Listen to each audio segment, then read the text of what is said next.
Buenas, buenas, sus personas, compadres y comadres que nos ven en Colombianizando. Estamos en un nuevo capítulo y es que hace un buen tiempito no habíamos publicado contenido, pero llegamos nuevamente con toda y es que tenemos a un invitado muy especial. Es el profe Germán Peñalosa, profe de la Universidad Nacional, experto en diseño industrial. Y bueno, vamos a tener una conversación bien interesante. Profe, bienvenido a nuestro podcast. Andrés Felipe, un gusto. Qué placer estar acá conversando sobre Colombia, sobre el diseño, sobre la movilidad y sobre cómo vivimos nuestra cotidianidad. Así es, y es que como pues les acabo de mencionar, el profe Germán ha trabajado, o bueno, su experiencia es específicamente en temas de diseño asociados a la movilidad. Entonces vamos a orientarnos un poquito sobre los diseños y especialmente en este tema que pues es de la cotidianidad de todos, sea en Bogotá, donde pues es una gran problemática, o sea en diferentes lugares del país, que la movilidad es un tema natural de todas las personas, ¿no? Entonces vamos a ver cómo nos va con eso. Así que vamos con la intro y ya empezamos.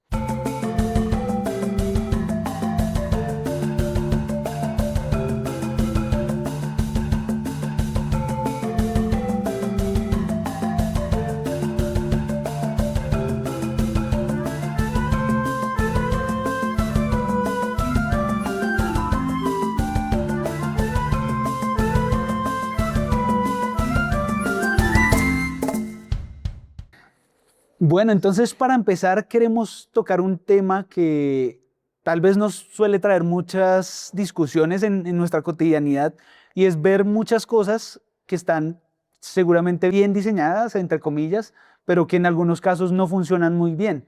Entonces, no sé, aquí quisiera traer el tema para que lo empecemos, el de los puentes peatonales. En muchas ciudades siempre tenemos largas longitudes para ir a recorrer, pero pues siempre vemos que debajo de los puentes peatonales las personas se están cruzando. Y aquí traigo un primer tema, pues que quiero tocar mucho en este podcast y es que tal vez nuestra forma de ser de los colombianos es del más abeja, ¿no? Ay, yo no, vaya y camine usted, yo no me voy a dar esa vueltota. Pero entonces, ¿en qué momento ponemos en la balanza, profe? No sé, como hacer las cosas, no sé si llamarlo bajo la disciplina o seguir las normas, cuando tal vez no es como el diseño más óptimo, digamos en este caso del puente peatonal. O sea, ¿en qué punto este tema de ser avispado del colombiano se interpone como en los diseños que realizamos? No sé cuál es tu observación en este caso. Qué buena pregunta. Es muy interesante porque también quién denomina que somos abejas y por qué. Las personas tomamos decisiones es por la información que tenemos, pero también por cuestiones de naturaleza. Entonces, resulta muy interesante que los criterios de diseño de un puente peatonal que normalmente diseñan un grupo de personas con una profesión en ingeniería, es lo normal. Em, la eficiencia en cuanto a estructura, el comportamiento estructural o la calidad del comportamiento estructural suele ser lo primordial, más el cumplimiento de unas normas que por supuesto han tenido en cuenta aspectos que tienen que ver con seguridad, entre otros. Em, También con resistencia, por supuesto, el comportamiento de los materiales con el medio ambiente. Pero la pregunta es, ¿y qué pasa con el comportamiento de las personas? Lo natural es que las personas caminemos sobre praderas, sobre planos, montañas, en general sobre trayectos que son continuos. Cuando tú tienes un puente peatonal y vas a poner a subir unas escaleras que pueden alcanzar los 4 o 5 metros de altura para poder acceder a la parte superior del puente y luego descender, em, pregúntate cuánto tiempo ello conlleva, pero también qué esfuerzo lleva en el físico de las personas el poder llegar hasta arriba y luego bajar, para poder hacer una trayectoria que sería más corta, más veloz, con menos esfuerzo físico, si tú te pasas por debajo del puente, eh, teniendo la herramienta para salvar tu vida encima tuyo, ¿no? Ujú. Entonces, claro, mucha gente se rasga las vestiduras y dice, pero si es que está ahí el puente, ¿por qué no lo usan? Si es que se hizo una inversión y es que la gente no cuida su seguridad y un montón de cosas em, que se podrían poner en discusión, porque no es una conversación fácil. Somos un país muy normativista, muy apegado a la ley, muy apegado a las regulaciones, a lo que debe ser, pero hay que preguntarse, ¿la ley está diseñada para las personas? ¿Está para el comportamiento de las personas? ¿Por qué ponemos a subir a las personas a tener un esfuerzo adicional cuando los automóviles que están hechos para hacer que las personas tengamos menos esfuerzo en el desplazamiento, podrían pasar por un paso deprimido y que las personas siguieran su trayecto natural? ¿Por qué no estamos generando movilidad natural en la gente? Que la gente no tenga que cuestionarse tanto pues madre, pero es que tengo un dolor de piernas, soy una persona de 70 años, 80 años y me toca treparme a este puente para poder atravesar una vía nacional, por ejemplo, porque el carro no es el que hace el esfuerzo. Ah, es que es porque hacer un deprimido es más costoso. Ujú, Entonces, la pregunta que uno se hace es, ¿qué significa lo costoso? ¿Para quién es más costoso? ujú. Y Colombia se convierte entonces en un país en donde las inversiones no se hacen con un criterio humano. Vale, profe, aquí con tu intervención me traes 3 puntos. El primero de ellos, siento que pues a lo largo de la historia, y lo hemos hablado en otros capítulos, en nuestro país han habido personas, o bueno, grupos de personas que han estado excluidas en diferentes decisiones. Y siento que, por ejemplo, en el caso del puente peatonal, las personas con movilidad reducida son algunas de ellas. No se piensa para nada, o bueno, tradicionalmente no se había venido pensando mucho en, venga, ¿qué tanto le cuesta precisamente a una persona en silla de ruedas tal vez subir un puente peatonal? Son personas que tal vez por ser, entre comillas, minorías, no se tienen en cuenta como en muchos casos que han pasado en nuestro país. El segundo punto que quería comentar es, si bien lo que tú mencionas de que el vehículo está diseñado para no tener esfuerzo, también vemos otras conductas en las que incluso en los mismos vehículos hay como esta manera de aventajarse, no sé, en una salida, que los vehículos no hacen la fila, sino simplemente van y se adelantan y se colan. Y el otro punto, se me olvidó. No importa, si quieres vamos con los dos primeros que hay bastante Listo. por comentar. Lo primero es que las personas con discapacidad, especialmente en su tren motriz, para poderse mover, cuando utilizamos una silla que se define como silla de ruedas, em, no siempre la norma está adaptada a la naturalidad de las personas. Es decir, tú puedes tener un puente peatonal con rampas Ujú. y que cumplen toda la normativa. Tienes los puentes de los BRTs en Colombia, especialmente Transmilenio tiene muchísimos puentes. En Medellín también te consigues puentes de ese estilo. Em, pero cuando tú vas utilizando tu silla de ruedas, los descansos son muy lejanos. Ujú. No todas las personas usuarias de silla de ruedas van con acompañante que les apoye. No todas las personas que son usuarios de silla de ruedas tienen la fortaleza en los brazos para poder subir las rampas.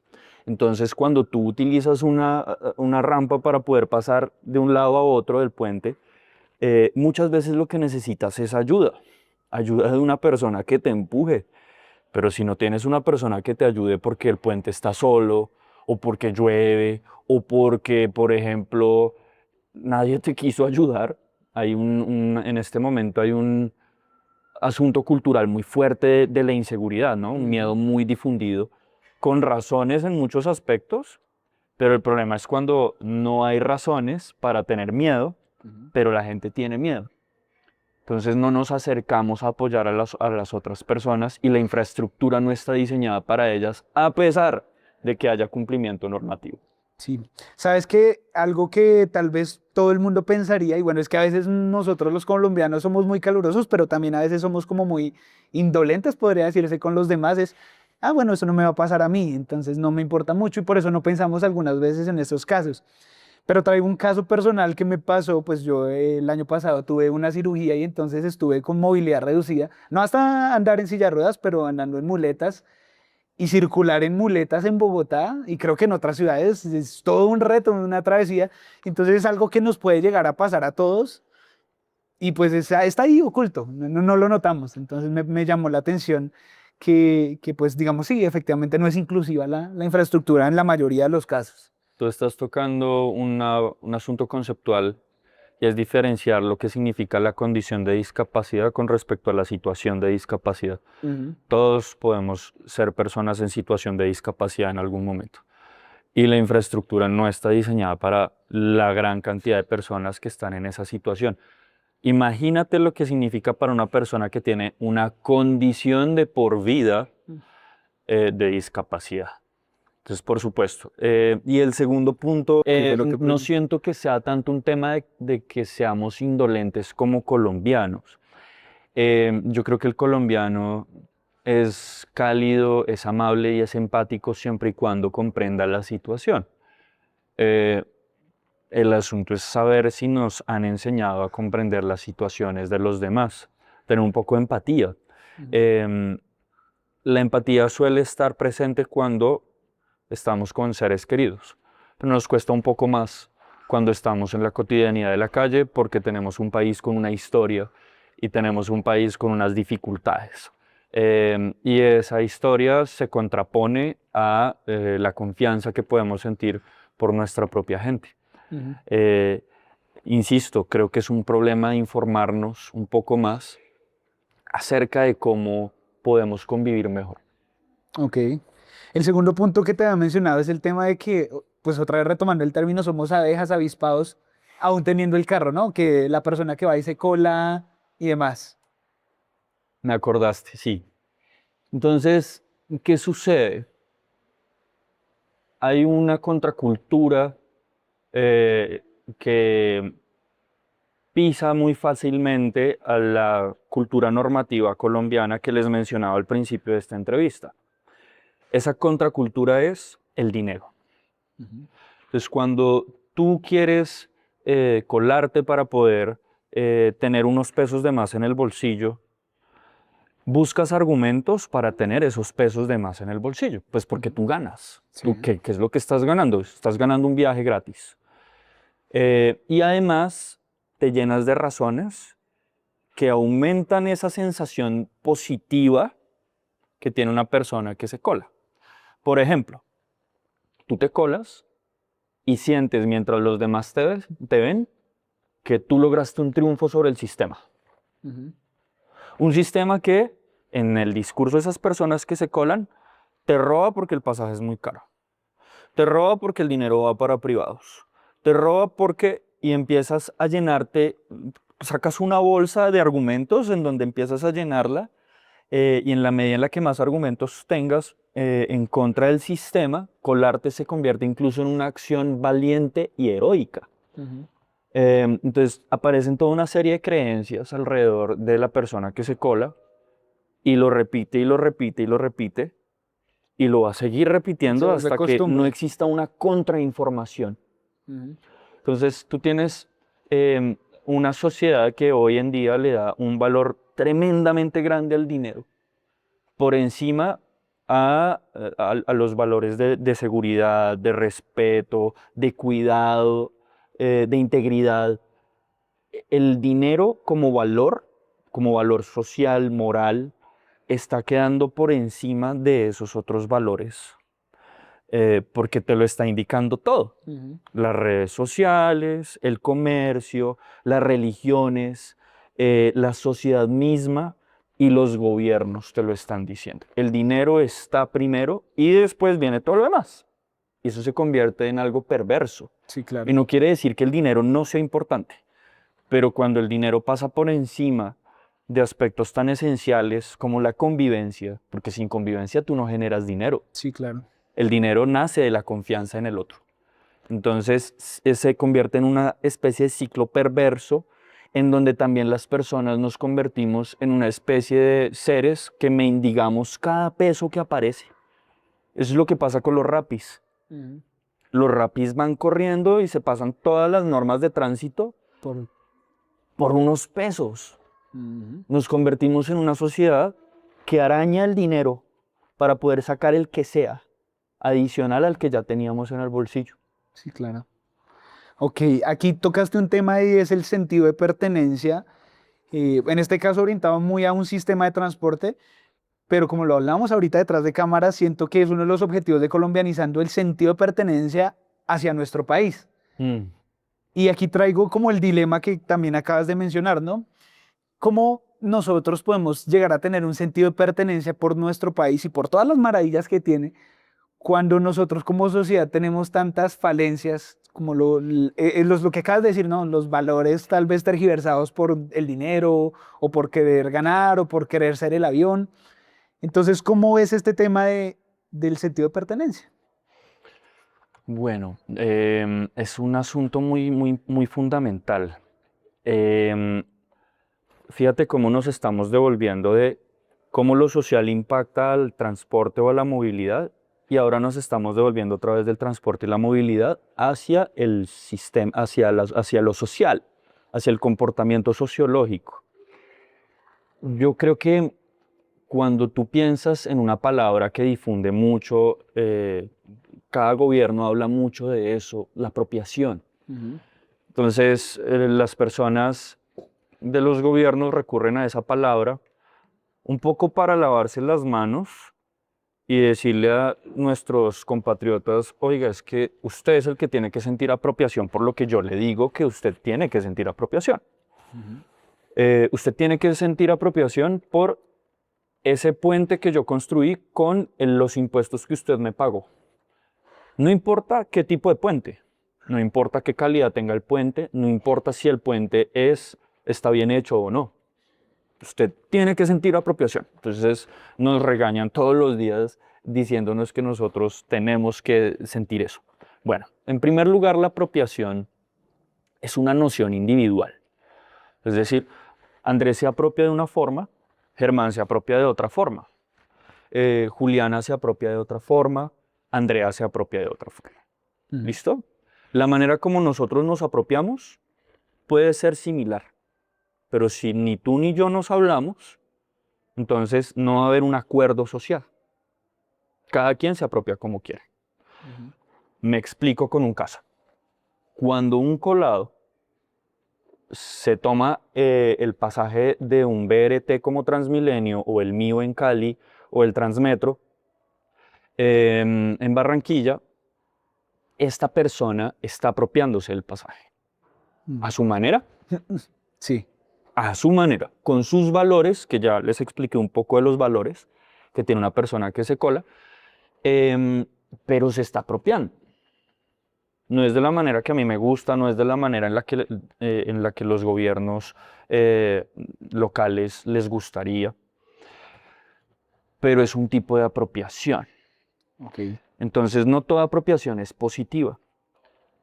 ¿Cuándo podemos tener una apropiación más fuerte? Cuando la apropiación llega a un siguiente nivel y es cuando aparecen los acuerdos sociales. Ujú. Entonces, estamos hablando ya de sentido de pertenencia.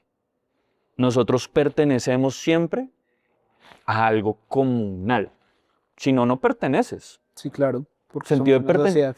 Claro, entonces sentido de pertenencia tú sientes por un club, sientes sentido de pertenencia por el grupo de amigos que tienes del trabajo, por el grupo que tú hiciste, no sé, si crees en algo, en una religión, entonces tú sientes sentido de pertenencia por el grupo de, no sé, Ujú. o sientes sentido de pertenencia por tu equipo de fútbol o por tu país.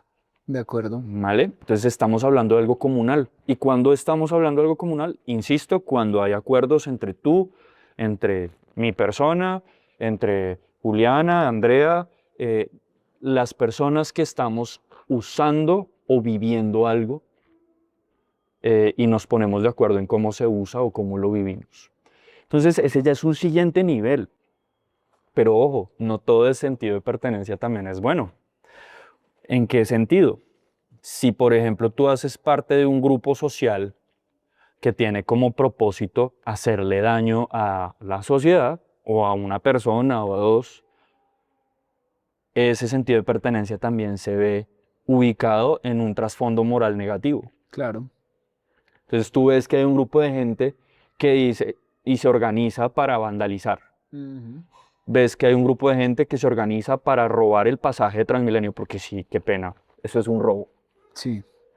Y hay que llamar las cosas por su nombre.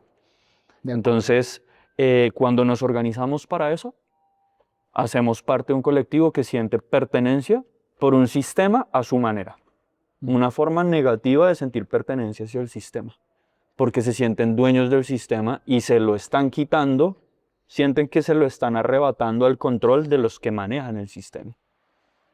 Ok. ¿Vale? Aquí mientras conversabas se me venía a la mente varias cositas, o sea, sobre todo en Colombia somos muy diversos, cada región tiene sus particularidades, digamos, de la forma de ser de las personas, de los comportamientos, y uno de los temas que es común escuchar es, por ejemplo, en Medellín la gente se apropia de su sistema, cuidan el metro. Entonces, ¿por qué si, entre comillas, somos tan similares en algunas cosas? No, no sé, digamos, la estructuración de un sistema de transporte pues es lo mismo en los diferentes lugares del país, porque en Medellín de pronto sí cuidan más el transporte y en las diferentes ciudades pues se apropian más o menos de esos sistemas. ¿Tiene que ver con la forma de ser propias de esas regiones o cuál crees qué es lo que pasa, mejor dicho? Sí hay trasfondos culturales propios de las regiones que tienen que ver con su propia historia, pero las historias se reescriben o cambian.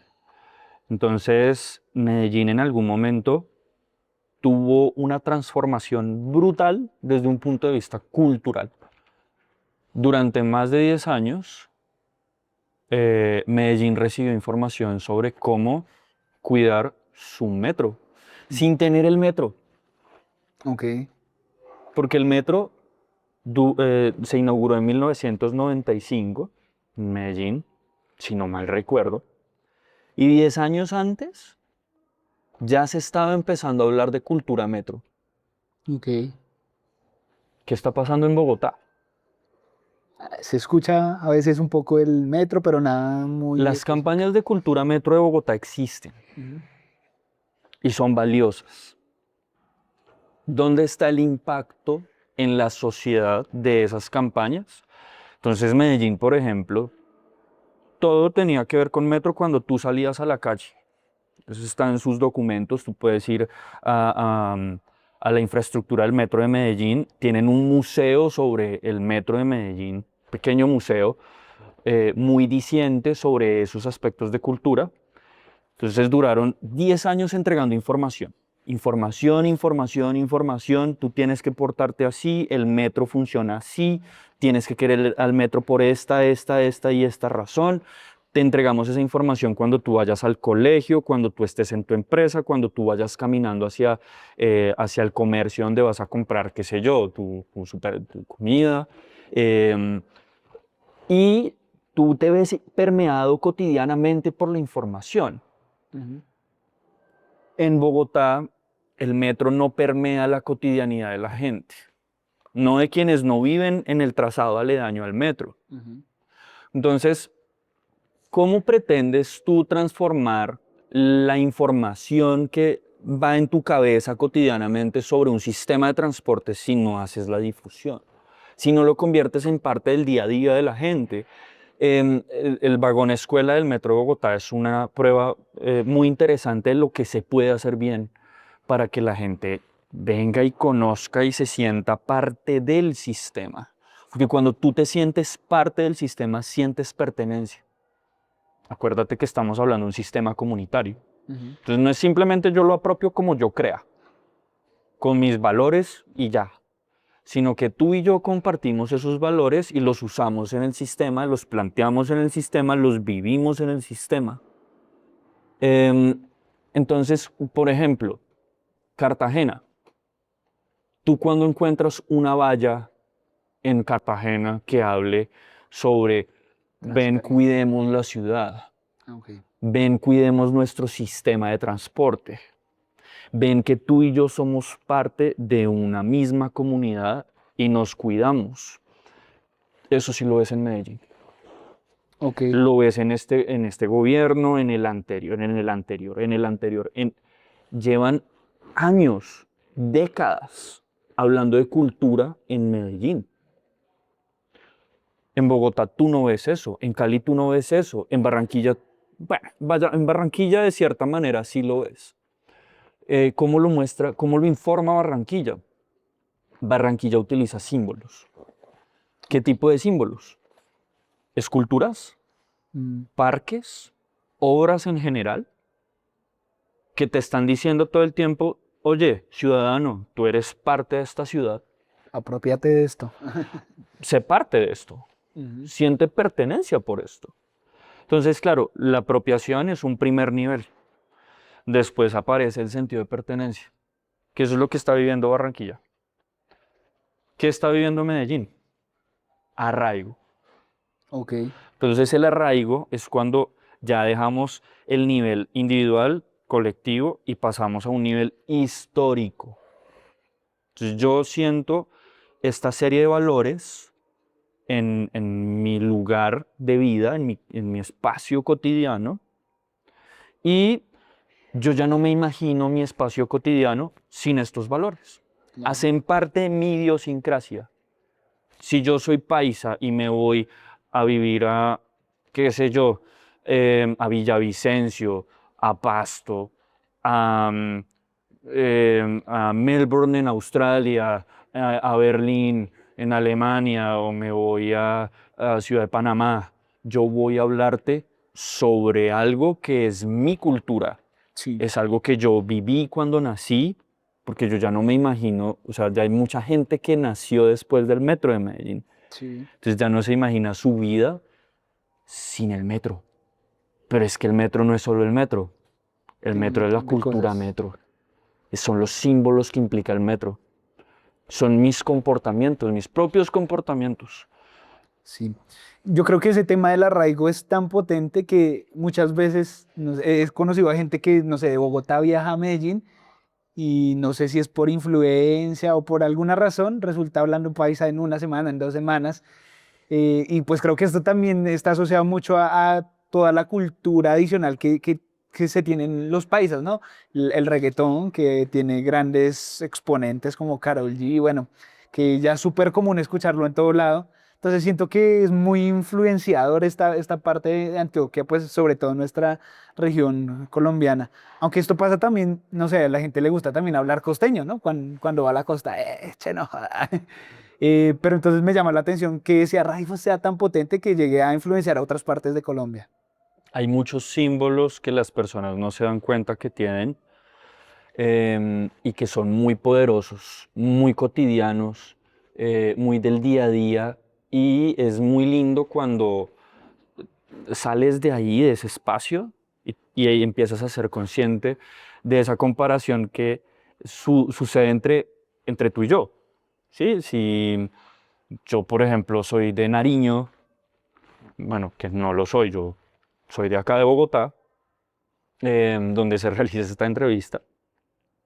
Pero si yo soy de Nariño y me comunico contigo, empiezo a notar que hay unas palabras que yo uso, una forma de comunicarme y de expresarme facialmente, pero también una ropa que yo utilizo, también te hablo de una serie de costumbres que tú no me puedes hablar, que pues si yo no saliera de mi zona de vida cotidiana, tradicional, no me daría cuenta, porque sería parte de lo común, del día a día.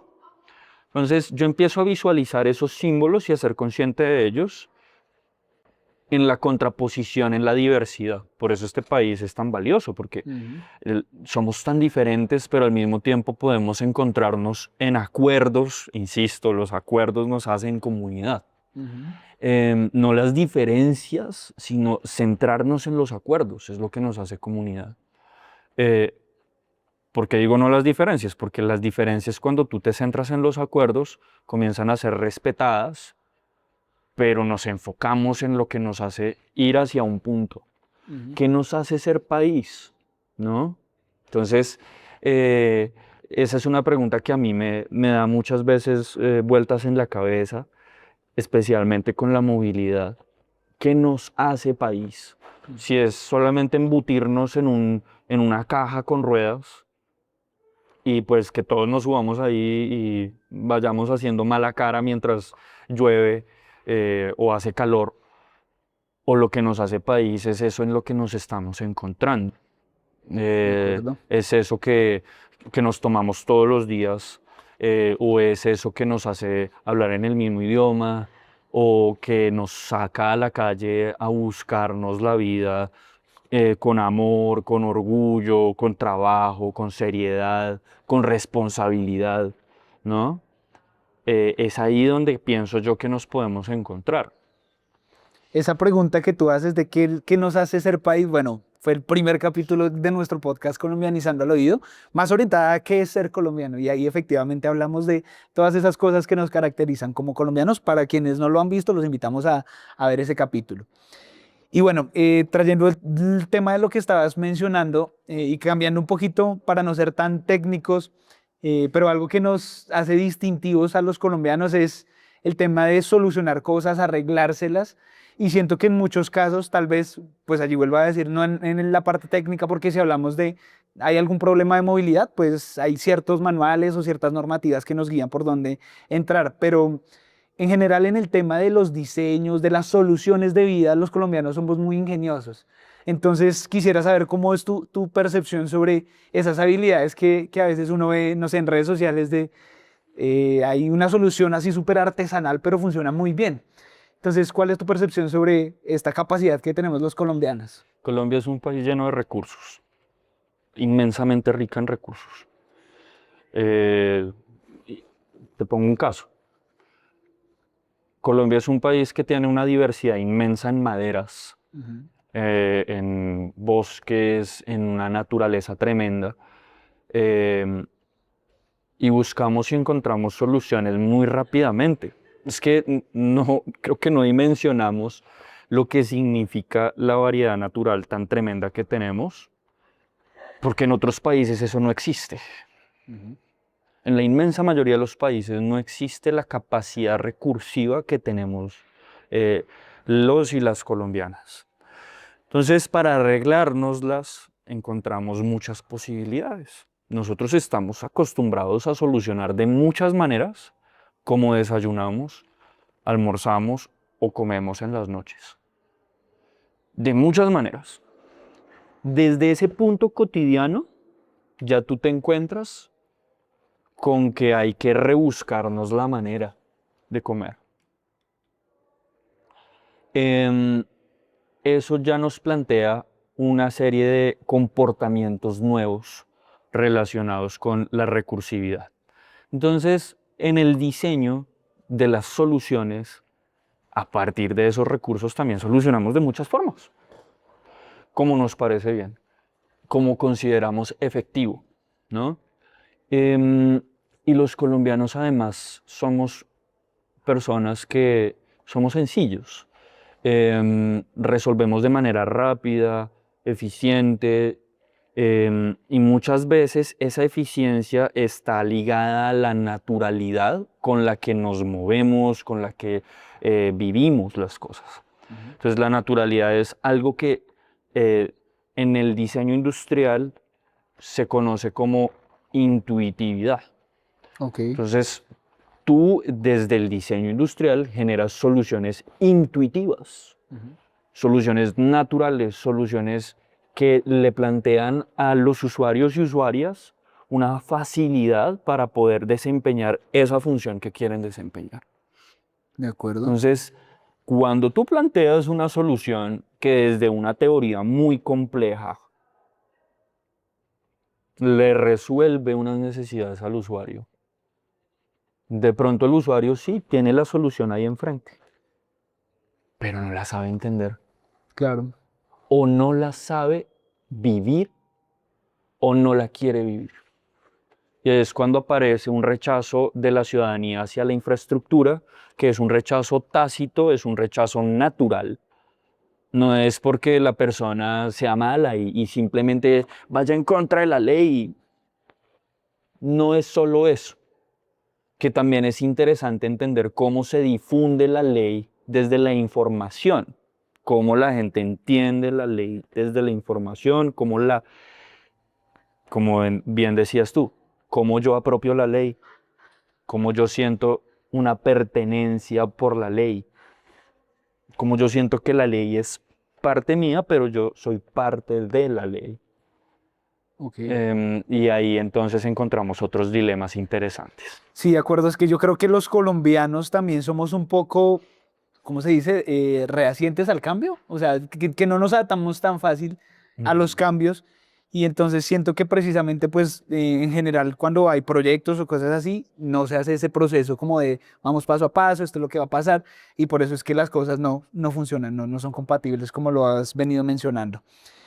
Bueno, profe, yo creo que nos vamos extendiendo un poquito, entonces vamos cerrando. No sé si quieras hacer una reflexión de todo lo que hemos conversado, pero pues mi percepción es que pues tenemos muchas herramientas en general en Colombia para que seamos mejores en la sociedad, ¿no? Lo que falta es como buscar esa manera de unir las dos partes, o sea, tenemos cosas bien útiles, pero también cómo nos adaptamos a esas cosas y cómo nos apropiamos, como lo hemos venido manejando. Pero pues no sé si quieras complementar algo adicional. Sí, yo creo que un último aspecto importante es qué tan diseñado está el país, Ujú. pero sobre todo qué tan diseñado está para la gente del país. Entonces, escucharnos, hacer procesos de participación sin miedo, o sea, desde quienes tienen las capacidades de diseñar el país, y con diseñar no solo me refiero a la infraestructura, quienes diseñan las leyes, quienes diseñan los comportamientos, quienes diseñan la movilidad, quienes diseñan la industria, quienes diseñan las políticas, cómo se están comunicando con la gente que realmente vive esas cosas. ¿Cuál es la intención al diseñar? La intención al diseñar es que la gente viva mejor. ¿Yo cómo voy a diseñar para que la gente viva mejor si no la consulto cómo quiere vivir? De acuerdo. Si no conozco cómo quiere vivir. Entonces, es esa invitación quizá a quienes nos escuchan, a que nos sentamos a conversar, a que nos sentemos a conversar un poco más. Tenemos muchas herramientas para conversar sabroso. Ujú. Café, comida, tragos, Redes y, sociales ni- ahorita. y no nos sentamos a conversar. Entonces, la invitación es un poco más a que quienes tienen esa capacidad económica de generar el diseño de nuestro país, pero también de quienes viven ese país, que se sienten a hablar, que participen, que busquen la manera de elaborar el país, y así se genera el sentido de pertenencia, logrando acuerdos. Claro, porque el país lo construimos todos y eso es lo que Así queremos es. hacer aquí con Colombianizando al Oído. Muchas gracias, profe, por acompañarnos en este espacio. No sé si para despedirnos, pues quieres compartirnos tus redes para que te sigan. Bueno, pues me pueden seguir en una red académica que se llama LinkedIn, académica y profesional, LinkedIn. Ahí estoy como G.A. Penalosa M, Penalosa con Z y con N. Em, Por ahí sale. Ahí salgo. También ese es mi Instagram. De pronto si les parece interesante, aunque no difundo mucha información por ahí a menudo. Es mucho más interesante mi LinkedIn.